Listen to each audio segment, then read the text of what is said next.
नमस्कार, the daily updates में आपका स्वागत है। मैं नीरज शर्मा पेश करता हूं आज के मुख्य समाचार। मलेशिया के समुद्री तट से रोहिंग्या मुसलमान समुदाय के वे 26 लोग सही सलामत मिले हैं, जिनके समुद्र में डूबने की आशंका जताई जा रही थी। मलेशिया के अधिकारियों ने सोमवार रोहिंग्या मुसलमानों के मिलने की जानकारी दी। इन लोगों में कुछ महिलाएं और बच्चे भी शामिल हैं। मलेशियाई समुद्री परिवर्तन एजेंसी ने लैंगवी के उत्तरी रिसोर्ट द्वीप के टापू से शनिवार को एक रोहिंग्या परिवासी के मिलने के बाद तलाश अभियान शुरू किया था। पकड़े गए शख्स रोहिंग्या आप्रवासी ने जांचकर्ताओं को बताया था कि उसकी कौम के 24 रोहिंग्या मुसलमान लापता हैं, जो उसके साथ थे।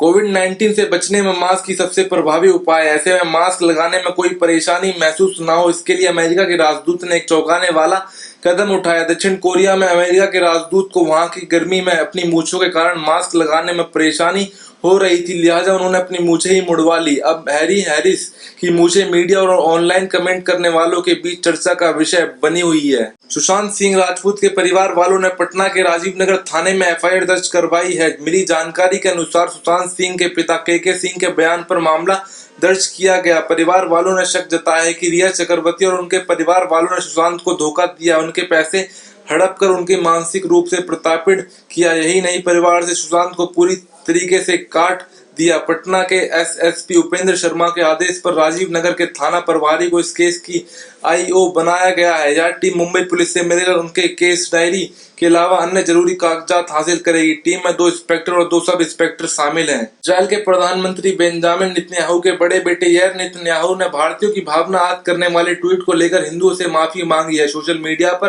काफी सक्रिय 29 वर्ष यार ने देवी दुर्गा की एक तस्वीर साझा की थी, जिनके चेहरे पर लाइट बैन आरी का चेहरा लगा था। प्रधानमंत्री नेतन्याहू के खिलाफ के भ्रष्टाचार मामले में आरी अभियोजक हैं।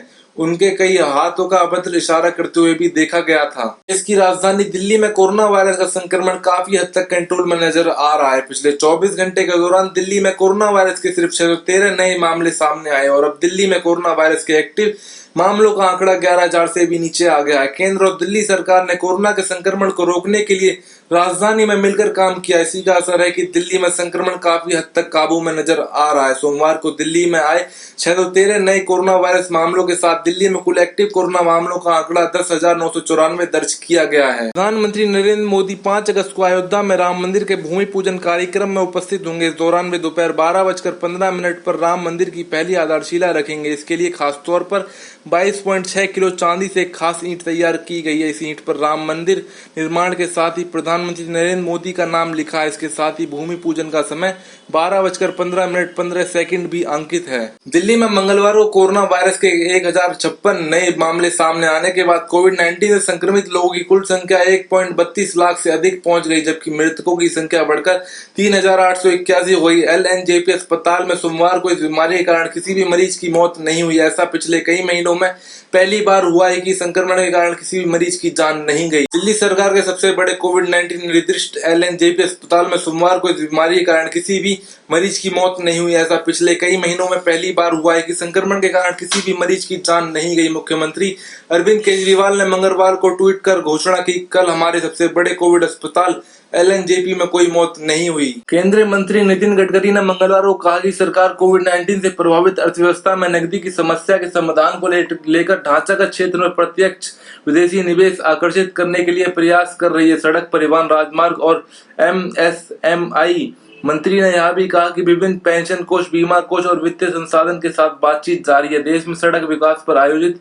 वेबिनार, इंटरनेट के माध्यम से होने वाले सेमिनार में गडकरी ने कहा, ढांचागत क्षेत्र आर्थिक रूप से सर्वाधिक व्यावहारिक उद्योग हैं। परिजनों पर आंतरिक प्रतिफल की दर बहुत अच्छी है।